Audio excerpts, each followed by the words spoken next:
Buenos días, mi nombre es Laura Isabel Moreno del Campo, soy de cuarto A. A mí me tocó resumir lo que es el concepto de derecho procesal penal, su objetivo y su finalidad, y lo que es procedimiento, proceso y juicio. Para comenzar, el derecho procesal penal es como una continuación del derecho penal, mientras que en el derecho penal vemos que el conjunto de normas jurídicas, el Estado establece que estas son conductas o omisiones que están tipificadas como delitos. Estos se sancionan por medio de una pena y además tienen una acción preventiva. El derecho procesal penal lo que hace es que estudia los procedimientos para los cuales se aplica la ley penal. Es decir, mientras que uno estudia nada más lo que es el conjunto de normas tipificadas como delito, el derecho procesal penal estudia todo el procedimiento que se lleva a cabo para aplicar esa ley dentro de ese delito. El objetivo y la finalidad, en el caso, por ejemplo, de México, tenemos que los juicios tienen que ser acusatorios y orales, que tienen que regirse bajo ciertos principios, que son los de publicidad, concentración, contradicción, continuidad e inmediación.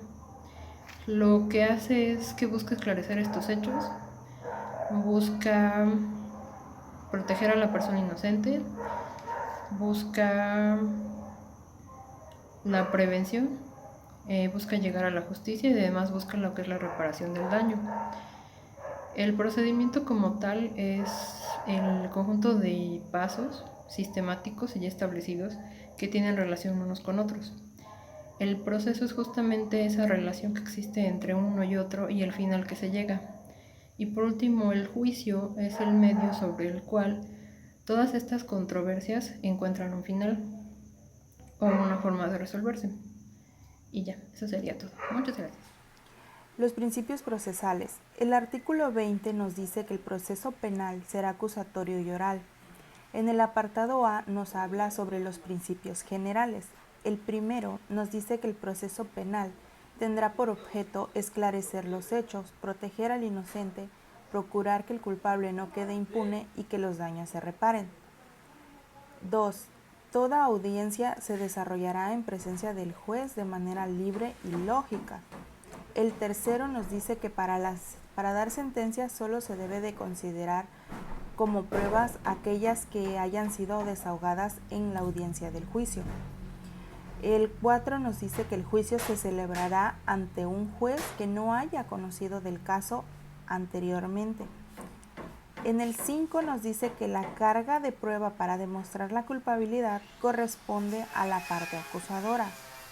En el 6 nos dice que ningún juzgador podrá tratar asuntos que estén sujetos a procesos con cualquiera de las partes sin que esté la otra.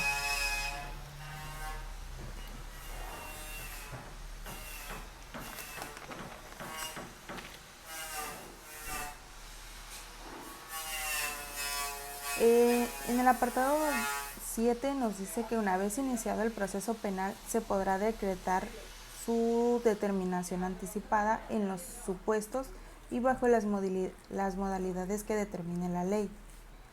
En el Código Nacional de Procedimientos Penales encontramos de los principios procesales como tal, y en el artículo 4 nos habla de las características y los principios de rectores.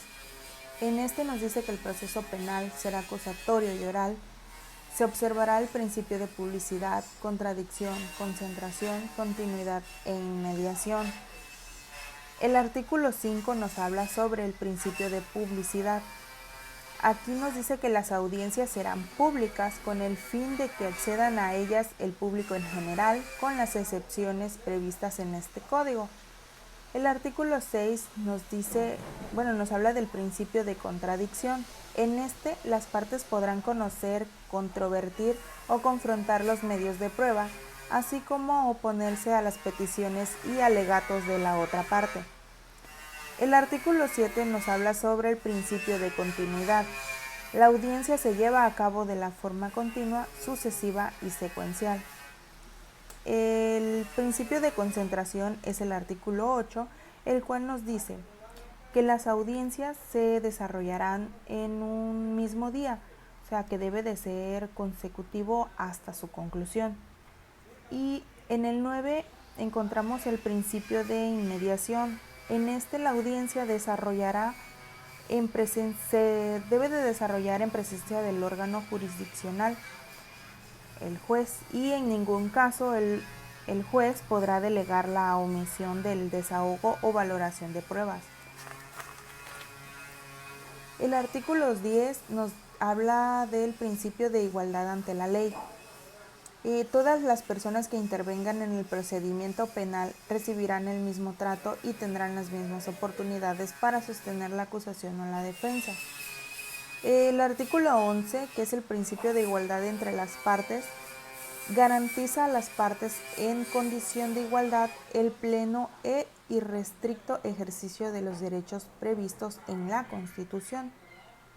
El artículo 12 es el principio de juicio previo y debido proceso. Aquí ninguna persona podrá ser condenada a una pena ni sometida a una medida de seguridad, sino en virtud de resolución dictada por un órgano jurisdiccional previamente establecido.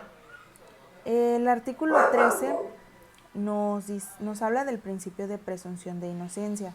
Aquí toda persona se presume inocente y será tratada como tal hasta que se demuestre lo contrario. Y por último el artículo 14, que nos habla del principio de prohibición de doble enjuiciamiento. En este la persona condenada, absuelta o cuyo proceso haya sido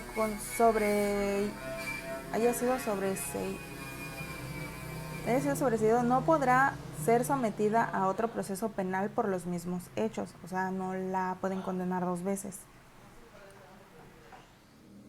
Sistemas procesales penales. Se concibe al juez como un sujeto pasivo separado de las partes y al juicio como una contienda iniciada por las acusaciones a la que competen las pruebas. Características.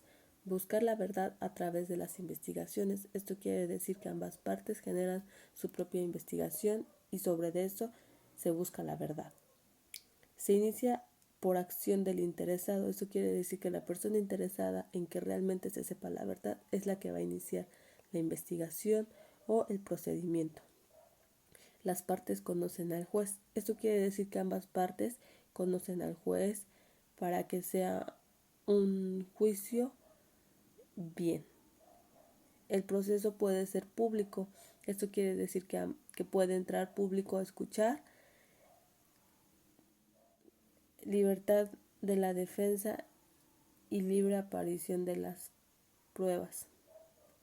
Bueno, y también me tocó hablar de los principios procesales. Y estos son característicos que dirigen en la estructura y funcionamiento de un procedimiento jurídico. Existen principios principales, que sería como el de inmediación, que consiste en que el juez esté en contacto para que reciba pruebas y haga interrogatorios, etc. Esto quiere decir que el juez tiene que estar muy activo en este proceso, ya que es de suma importancia que él haga interrogatorios para saber cuál es la verdad de una persona y la verdad de la otra, y sobre eso llegar a una conclusión. También está principios de publicidad, que esto nos quiere decir que el público puede ver, oír, observar los procedimientos judiciales.